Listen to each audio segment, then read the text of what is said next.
Hello everyone, welcome everybody here. Today my name is Arjun and my partner is Baraki. So today we're going to present our LOST processor. So let's get into it. So today our agenda is MIP processor that we're going to talk about why we name LOST, baseline instruction types and formats, hardware overview, enhancement and verification and future enhancement on it. So what is MIPS? MIPS is a RISC ISA, Reduced Instruction Set Computer Instruction Set Architecture. And it's a load store architecture, and we got the load and store on the name from there. So what does load store means? It has to load, to access the memory register, you're going to have to do load or store. That's the only way you access to memory. Otherwise, we're doing operations on the registers, on the CPU registers. And the reason they did this way is the CPU registers are very fast, so they want to do operation on the CPU registers. And the other reason I named LOST is since the introduction of MIPS in 1985, it's been like 32 years, and most of the people think that it's been already obsolete. Why you still using MIPS in our classes? The reason I want to point it here is MIPS processors are still in use, and they are vibrant in market in consumer electronics like router, and they have a better performance ratio over ARM. And there are like many modification, different versions of MIPS, so that they are still in use. Okay, so it has 32 registers. I'm just going to go over some important one. These are 32 registers, 32-bit wide, and 32-bit is called word. 0 is hardwired to 0 and can be changed. Register T0 to T9 are general purpose, they are temporary registers. A0 to A3 are general purpose argument register. S0, S7 are general purpose register where the value is saved. SP is a stack pointer, and RA is return address. Okay, so the memory structure is a hardware memory structure. That means it has a different data memory and the instruction memory. By having those two different memory and different buses, we can access the data memory and the instruction memory at the same time, giving it more speed to the processor. And the data type, the way it handles data is big Indian format. That means you can see 32 bits there, and MSB goes to the lower address location, and LSB goes to the highest address location. So for what instruction did you access them both at the same time? Well, you just told us we access them both at the same time for better performance. That is the capability, but we're not implementing any of those on this one. So you didn't see that performance increase? Yeah, not on our program. Okay. But this is the power of the processor. It can do those steps.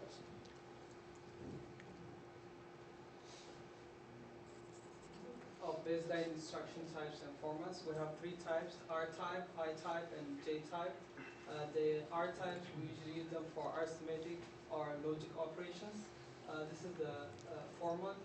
As you can see, the opcode has 6 bits, and we have two source registers, RS and RT, and we have destination registers.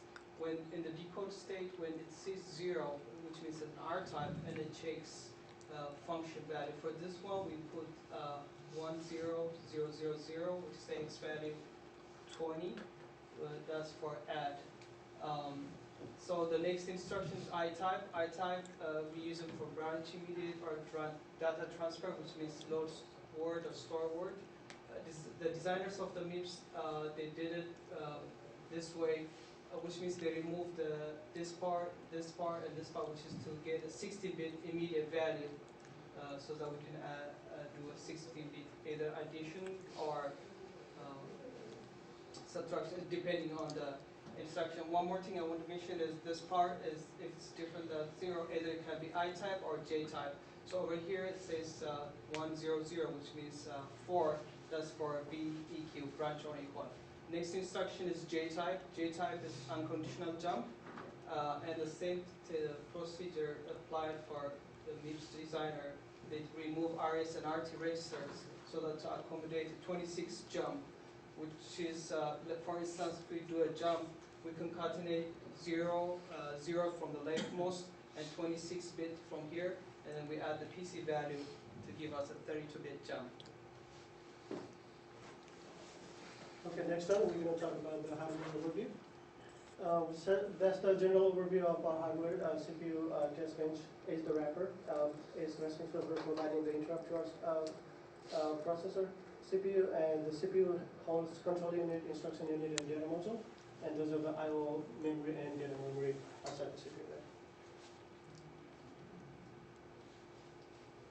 And okay, we're going to go into our hardware one by one. Instruction unit. So this is the instruction unit. It goes that way. We have some changes here. We're going to talk about the changes as we get to our enhancements. But that's the instruction unit on the top part. All those red signal coming from the control units. And yeah, that's about it. And let me move to the next one here. This is the data path. And again, you see some changes here. Like we added the signals here, and we added some muxes. And we expand the ALU. We're going to come back to this once we get to our enhancement parts. And this is memory units. There's I/O, there's data memory. These two look back to the output of the memory. Look back to this register, so this decides which data to load in. And these are the input, the D out and the LE out. Those are the input to the memories. And we decided to put our control units separate so we can see outside. These are the inputs here, and all those outputs are going in there, which connects back to our schematic.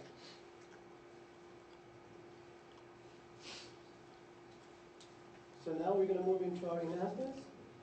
And on enhancement, we did in this format. So we use E key. So the first 6-bit would be E key 1F, and the function will decide what operation we're going to be doing. And these are the function number. So we have LWR, load word register, NoOp, stop, and add rate. So load word register works similar with our format, except that the load word use addition of register RS with our RT instead of the immediate value to calculate the address. So as you can see in here, 1F is the output. When the decode sees 1F, this is enhanced instruction. Then what it does was adds this to instruction, and it goes to the memory, and then fetch back, and then write back to RD. And here we're not using this source register RU, but that's why we put 0 value. So we didn't put any new components. We assigned the proper signals.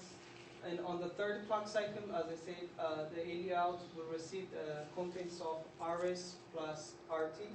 And on the next clock cycle, it will be used as the memory address location to fetch the memory address. And the final clock cycle, and it will write back to RD. And then we'll take 5 clock cycles. Does memory go straight into the register file? Oh no, it goes to the mux, and from the mux, the Y mux, and goes to the I thought we had a data in buffer register. Oh, can you go back to the data path? One more. So from here, it goes to the max, and then it goes to the memory. Now, doesn't it go to that orange thing called DN? Yeah, it does. Oh, yeah, my bad. It goes through here. So you need an extra state in your RTL. You didn't show. Oh no, you didn't show that being loaded. This is incorrect diagram. It should go through here. We forgot to add one line because it has to go through here, and it has to go through here to the memory. You're loading from memory though, right? It's coming Yeah, up. well, so once we do the addition and it goes to the, we connect the memory to fetch the address, but for some reason it's not showing the right connection. Okay, you'll have to look at that. I think we got a mistake there. Yeah. Okay. Very sorry about that. So to verify our load word instruction works, so this is the instruction that comes from IME 15. So as you can see, 02, register 02 has a value of C, and register 4 has a value of C, no, 14. So if we add those two values, we're going to get a hex value of 20. So, and then that value is, this is the data name we have, so it should fetch this value. So, and here when we do the test page verification, we load back to, forgot to mention, we load back to register 16. So it's really hard to see over here, but we wrote it back. So when we verify from our memory, it shows that this F0, F0, F0 is loaded on 20, which is the hexadecimal value. That way, we've loaded the correct value. So this verifies our operation works. Okay, moving on. The next operation we have is add 3. Again, this is enhanced A key format. So opcode, this 6-bit is opcode 1F that decides what function and to use. We use 000 for add 3 instructions, and you're gonna use all RS, RT, RD, and RU register fields. And here is the, so we had to do some extra hardware wiring for this one. We'll get into that later. But it takes 6 clocks to complete the operation. So here, it's kind of hard to say. So the blue lines are for the read address and data. Pink lines, pink line, it is no color completely now. So this is for the write address and data, and the red is for the control signals. So here we have one more line here that decides the register U. So on the third clock we are adding RS and RT and restoring back to ALU, which on the next one loads. On the next one we're loading the RU to RT, and on the other one we do the operation adding 3, and that goes back to this way and goes back to the register, designated register by RD. Adding onto it, if we apply the RTL over here on the third clock cycle, RS plus RT will be loaded to ALU, and then on the next spot, as he said, we loaded to SMAX. At the same time, we load a value from here and goes over here, and it will be added. And then this is on the fourth clock, I believe, and then on the fifth clock. On the sixth clock, we write back over here. So this is the instruction. It does like 4 register add, and we're going to verification here. So what we did was we took register, so you can see register 1 is added to register 1 3 times and restores to register 9. So this is the data on register 1 here, as you can see here. And we add together. And on the first loop, it does the addition this one and loops back to the register. To the ALU, and the other register U is stores to RT, and it adds to this one, and the answer comes out to be this one. This is the calculated address from the calculator, and this verifies here register 9 has the exact number that we're looking for.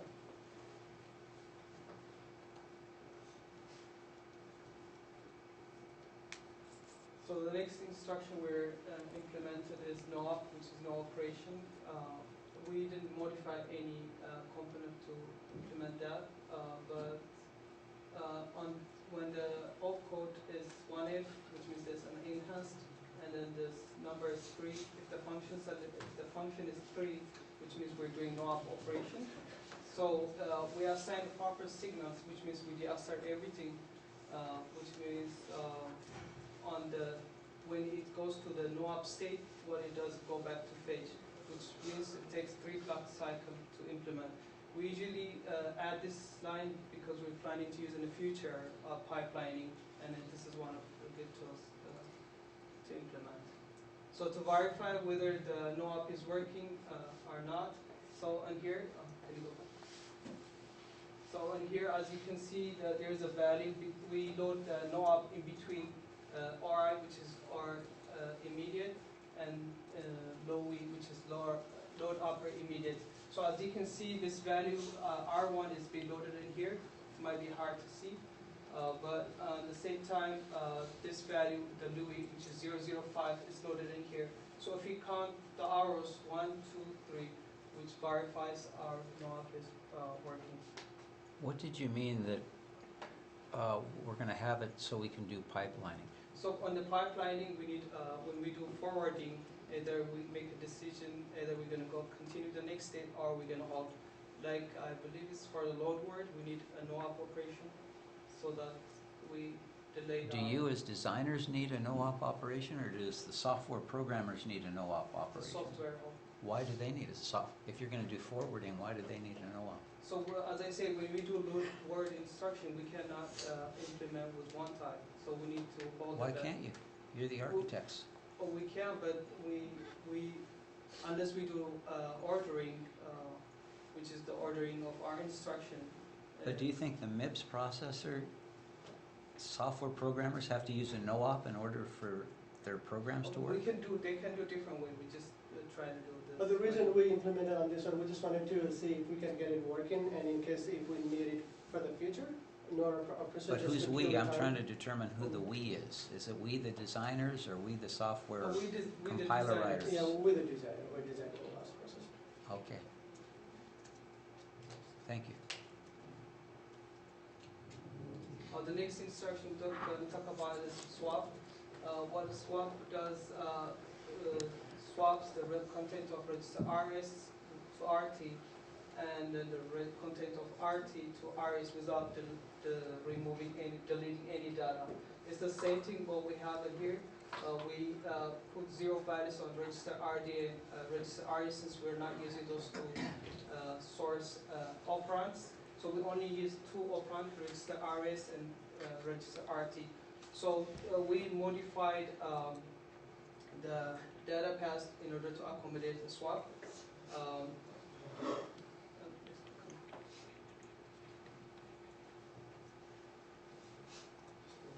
Okay, on the third clock cycle, once we do fetch and decode, on the third clock cycle, the content of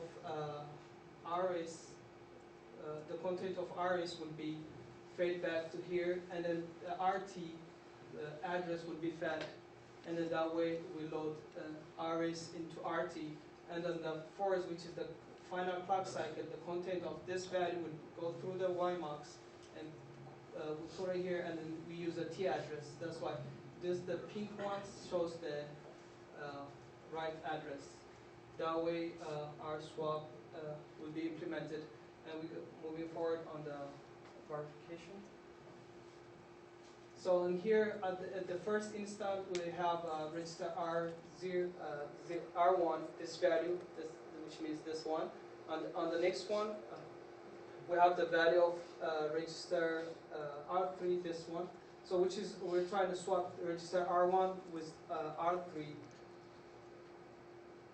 On the next clock cycle, which is over here, the content of this one was an R1 and switched to R3. And then on the next one, it shows the content of R3 swapped to R1, which verifies in here. And we even print in here whether it goes to swap 1 and 2, which means swap is working properly. So for our future enhancement, we try to do pipelining and add more instruction. We're actually working on a couple more instructions, like load 32 and all that, but we couldn't get it working in time, so we just took it off from here. But there were like 3 or 4 instructions, we're still working on it. And that's the part of the future enhancement that we have. And with that, it concludes our presentation. Very good. Thank you.